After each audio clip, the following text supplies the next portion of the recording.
This is CUNY TV, the City University of New York. Hello, I'm Doug Muzzio. This is CityTalk. Common Core, value added, race to the top, teacher evaluations, high stakes testing, Atlanta indictments, and $250 million lost so far.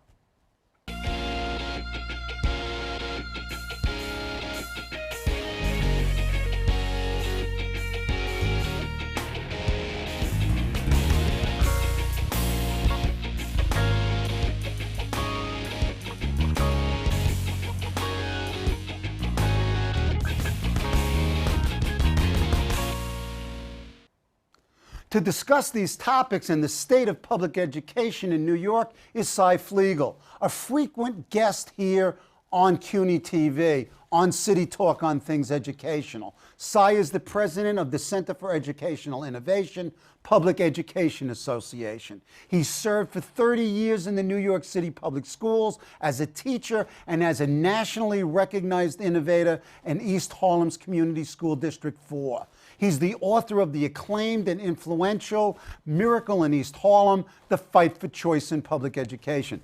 Welcome back, Cy. Good to be here. It's always a pleasure, and in fact, as I told you, you are the most frequent guest on CityTalk. I went back, the first one was in 2003. Well, thank you. It's because of you. Oh, please. Okay, let's get right into it.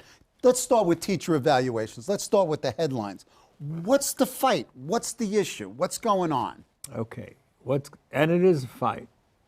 And basically, the federal government, in Race to the Top, which is providing an awful lot of money to change education, certainly in inner cities and across the country, one of its demands of the state is that it have an evaluation system for teachers.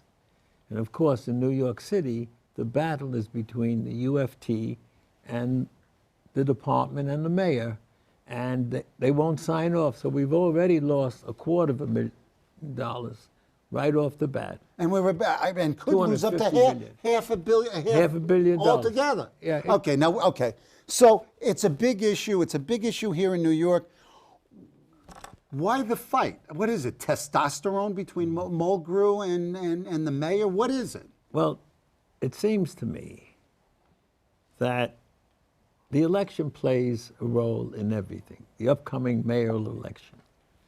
And I'm sure that the UFT feels they'll do better with another mayor, no matter what it is. Now, teacher evaluation is a complex issue.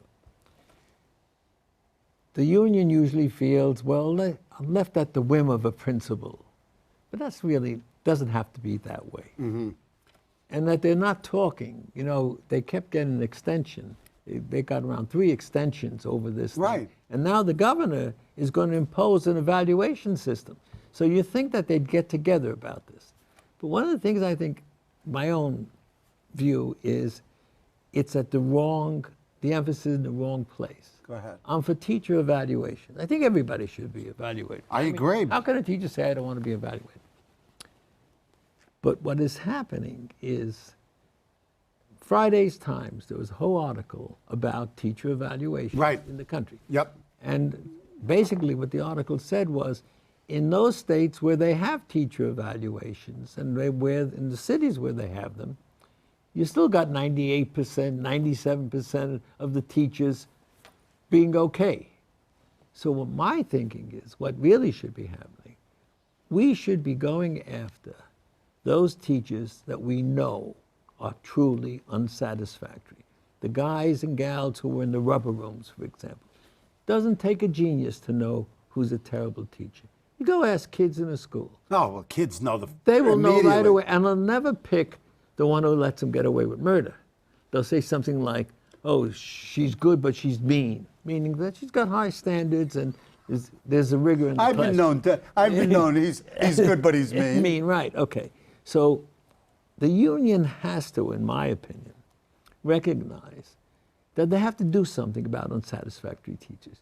You can't just keep going, well, we got to defend them, that's what our rule is. Give them due process. I'm all for due process and so on. Let me give you an example, whether it works or not, an analogy. When I was in the Army, I was in Heidelberg, and I was at a Jewish Welfare Board function. And they brought in a guy, he was a major, and he was the defense attorney at the Nuremberg trials. And he was a Jewish guy. So I was sitting listening to him. Right. And he was very stern, you know what I mean? He didn't crack it. He was like, and when it was all over, I said to him, by the way, how did the guys who you defended do? He says, they were all convicted. That was the first time he smiled. I'm suggesting that to the union because the union it can do the same thing. Give them due process. Listen, I was at a meeting. This is a true story. It was a third step hearing. And I was the deputy. And this is New York City. A removal. This was an unsatisfactory rating. It wasn't even a removal. It was unsatisfactory. Third step. And I knew the teacher. The teacher was nuts. There was no question about it. So it's 12 o'clock. I'm there, the union guy, and the guy is there. I get up and I'm leaving. And the UFT guy says to me, where are you going? Somewhat desperately. I said, I'm going to lunch. He says, don't leave me alone with this maniac. I said, what? Imagine how the kids feel. Oh, yeah. You're afraid to be with him. Right. And I left, of course. And I think they sustained the unsatisfactory rating. So what I'm saying is, the real problem, I had two union guys. Adam Urbanski, he's a pretty good union leader up in Rochester, and the guy from Dade County. They pulled me out of a conference one day. Said, what should we do about unsatisfactory teachers? So it's not a secret. Right. The unions understand. They're in that awkward position. So there ought to be some joint agreement, because I'll tell you this much. I'm willing to have teachers in the school be on a committee to rate a teacher, because in any school where there's a really unsatisfactory teacher, the teachers want them out. Of course, because they're bothering their kids, they're disrespectful to them, and so on. So that they're at this standstill is like amazing to me. I just saw the picture, the Israeli picture, Gatekeepers. Right. Very interesting film. All these guys were head of the Israeli intelligence. And they all agreed on one thing: you got to keep talking. So they ought to put them in a room and say, come up with this evaluation, because we can't afford to lose what we're losing. Lots of money. Okay. Examining the literature, if you will, on this evaluation stuff, it's all based on this value-added assessment modeling, which conceptually makes sense, but when you look at how it's operationalized, how it's put into practice, come on, it's really got big holes in it. Well, see, no? When you say use the word all, that's the mistake. Okay. Not your mistake. Okay. But look, value-added, to my understanding, goes something like this. They look at the past performance of youngsters over a period of, say, 3 years. So they see that... On standardized tests. And they see Fliegel, each year he grows around 6 months. No matter what happens, that's what he grows. If I get Doug Muzzio as my teacher, and I grow 9 months, the 3 months is the value added. Right. It's not where he was on this level when he came in. So it's based on how much you've gone beyond what was expected. That's value added. Right. Now, in the current system, which I think needs to be corrected, they give you a grade as a school. And so let's say you're a school, I'll give you the extremes.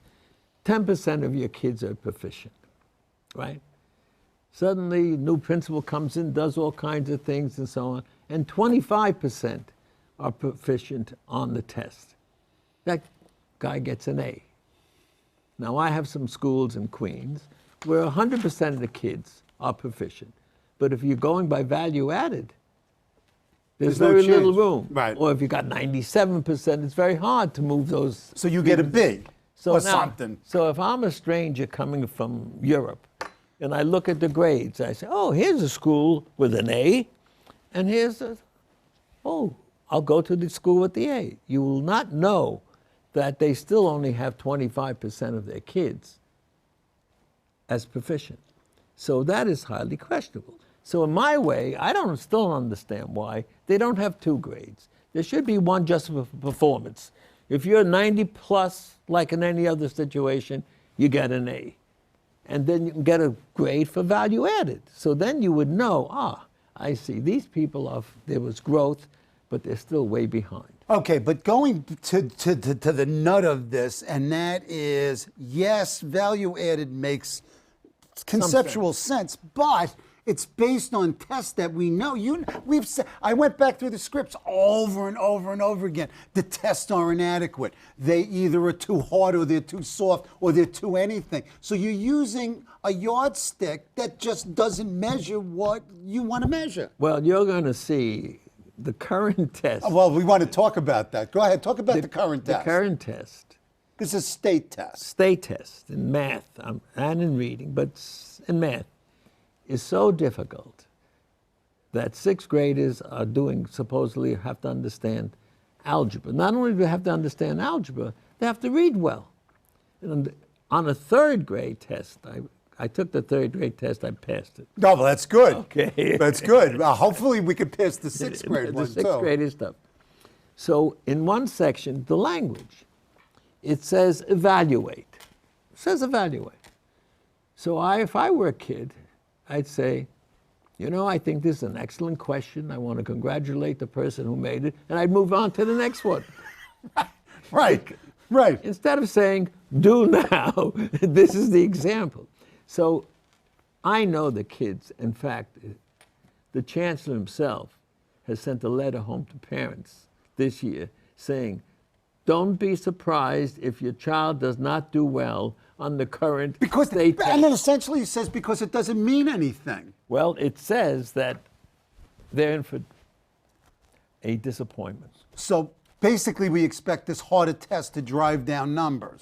I can almost guarantee it. Now, I once told you, there's negatives, I turn them into positives. Go ahead. So if I'm negotiating a teacher evaluation thing with the union, I'd say, that this test is so difficult, in the long run is going to be good for you and your teachers, because we'll have a lower base. So what they ought to do is use this first year and tell everybody. As a baseline. As a baseline, we're giving you a difficult test because we want to see how far you can go, but this is what the future is, and so on. Then the teachers would benefit if they have a low baseline, and then they don't do well, because in the second year and the third year, you always do better on the test, because you know what the tests are and so on. The thing that is difficult about this is that the teachers, even though they knew 2 years ago, and I happen to like Beryl Tisch, the chancellor. She's very smart, and she's good. They got to set a baseline, is what they're saying. So fine, but let's not then throw that in with the evaluation when you know the test is going to be so difficult. Right. Give them that year. Now their argument is what we're going to do is we're going to see who does the best of the worst. In other words, it's a hard test. You could still compare teachers. Sure. But why would you want to do that? Right. It's right. Certainly. I mean, it's problematic anytime, but certainly on an initial testing. Why did they make it so hard? Well, you see, because the other ones were so ridiculously easy, and everybody. You've said it here a half a dozen times that the state tests were ridiculous. Well, I don't want to say the state tests. Okay, I'm sorry. I'm putting words in your mouth. Go ahead. Right. But basically, what I'm saying is that there is a general feeling, and one of the things I want to point out to you is that I never thought the good old days were good old days. I agree. You understand? I mean, I worked in the board. And I was there, so I know they weren't good old days. So if you were to ask me, in the last 11 years, go ahead. Let's talk about that. Have things changed? Since mayoral control. I got to give the mayor credit for that. First of all, I give him credit for saying, hold me accountable for the New York City school system when he did. Because if he were listening to me, I'd say, what are you, nuts? You want to be held accountable for the work of people that you really don't have much control over? So the scores have increased. That's one thing. But I have here, I think I mentioned this to you earlier, the graduation rate in New York City for 50 years stayed at 50, 51, 49, for 50 years. It is now at 60%, the 4-year graduation rate. And along with that is college readiness. I got the numbers here, so if I could just mention them. Go ahead. In 2005, 47% graduation rate, 4-year. Okay. In 2011, 66%. So the charge was, well, the tests are easier. They're not easy if you look at the tests, because when I was a teacher, we gave the metropolitan math test or metropolitan reading test. You didn't have to read, actually, to do the math test. And this test, if you don't know how to read well, and you're going to miss a lot about what's happening. So they're doing better. They're doing better in advanced placement. They're doing better in enrollment. So compared to when 11 years ago, I think this system has improved. Look, I remember when we were in East Harlem, it was common to have 37% of your kids at or above grade level. Even there now, it's in 50 or 49, 51. Is there a long way to go? Yes, but it's definitely a major improvement. Okay.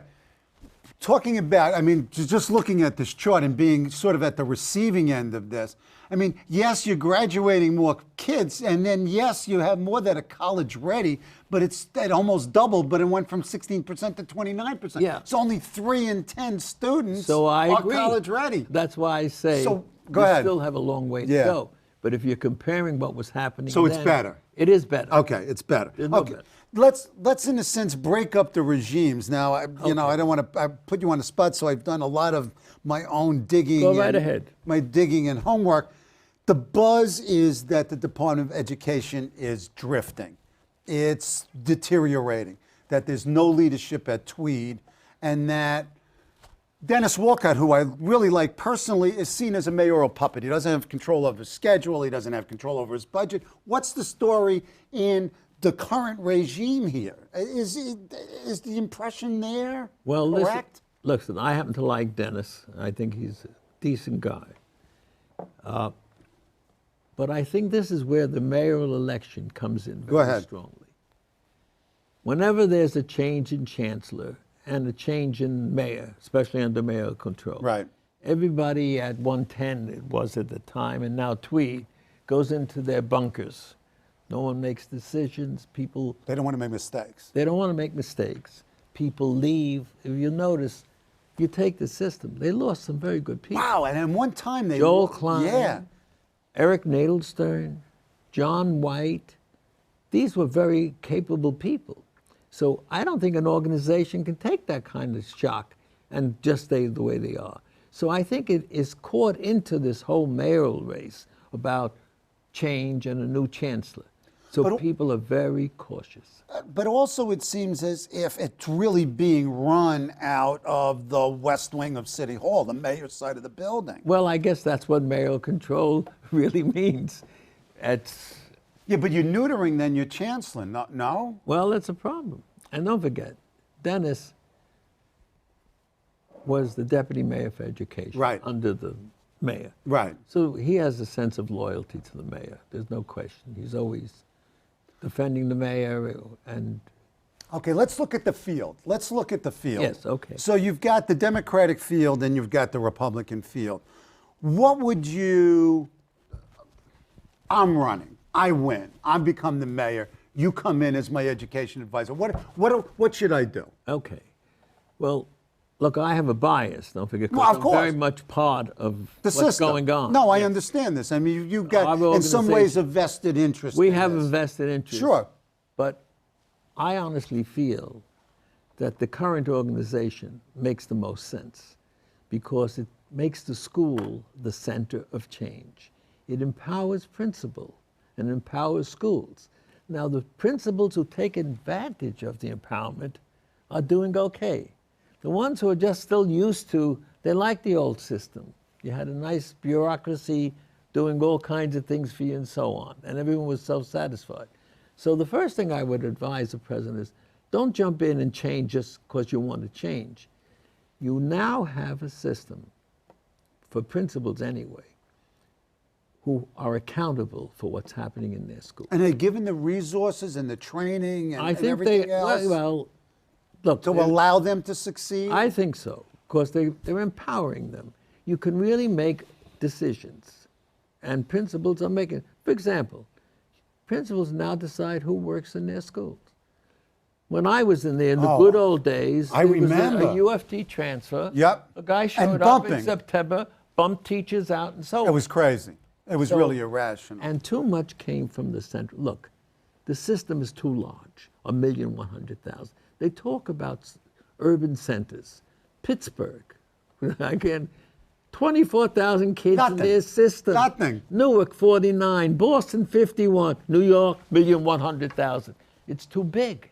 So we began to, every chance that came in, thought, I can handle it, right? You can't handle it. So now with this system, there's a lot of decision making made at the school level. In order to be able to do that, you have to be willing to be accountable.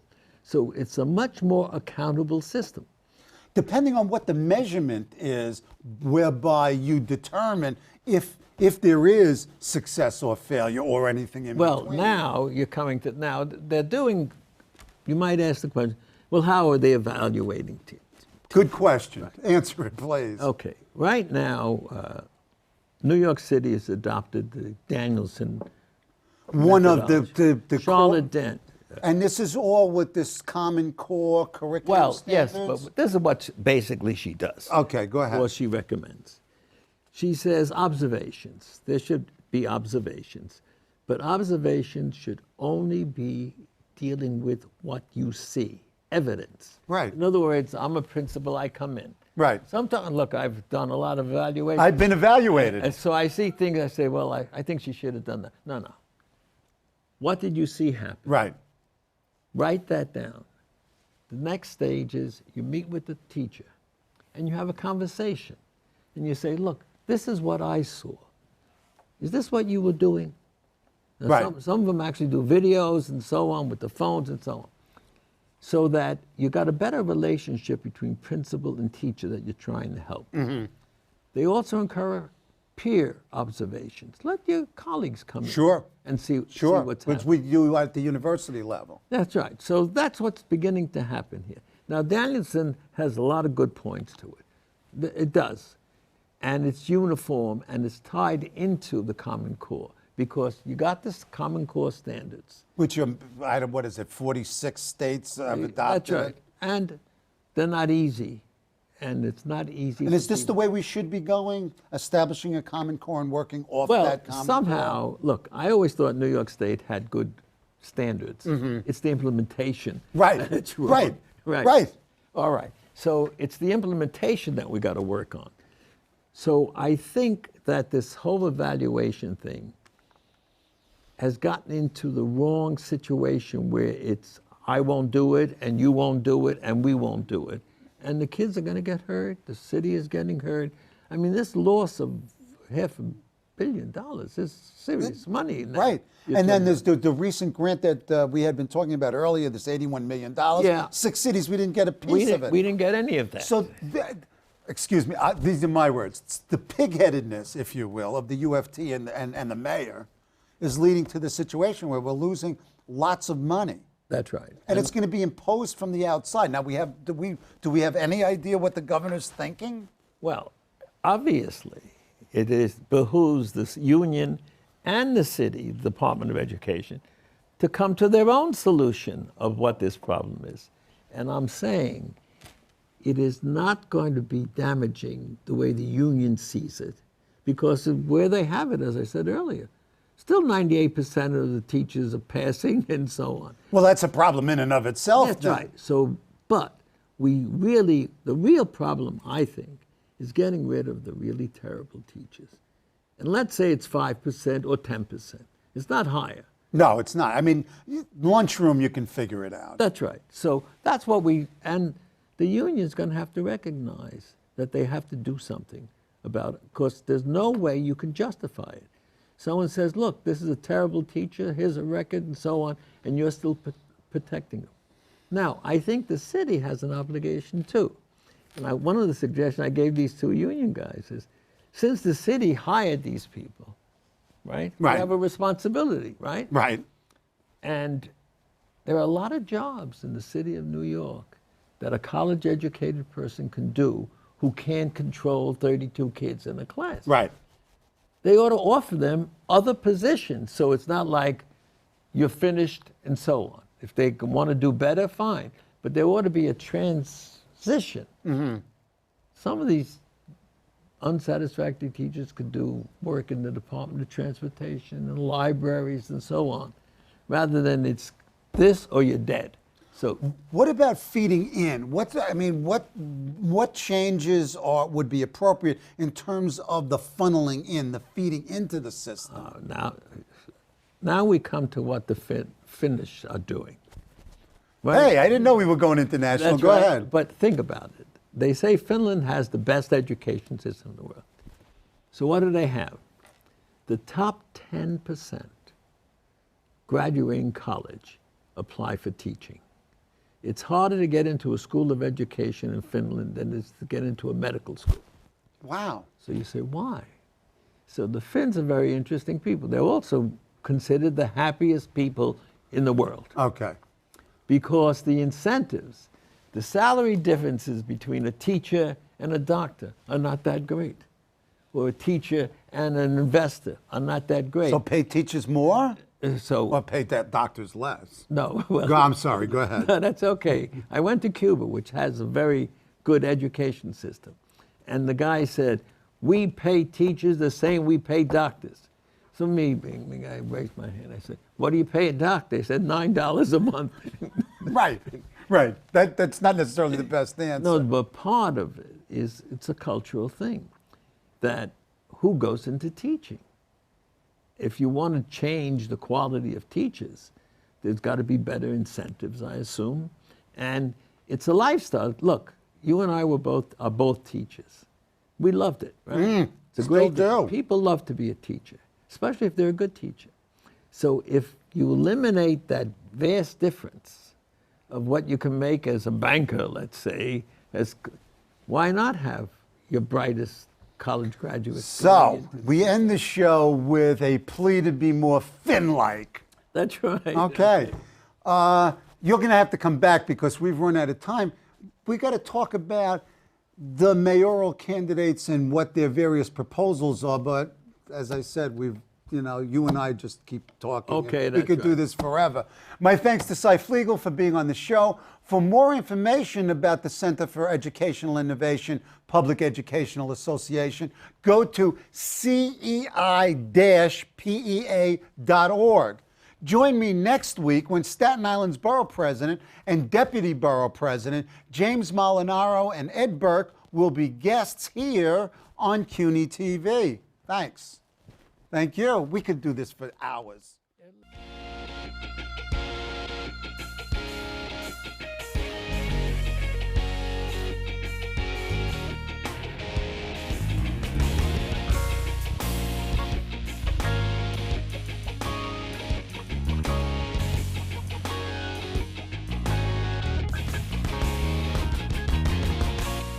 Hello, I'm Doug Muzzio.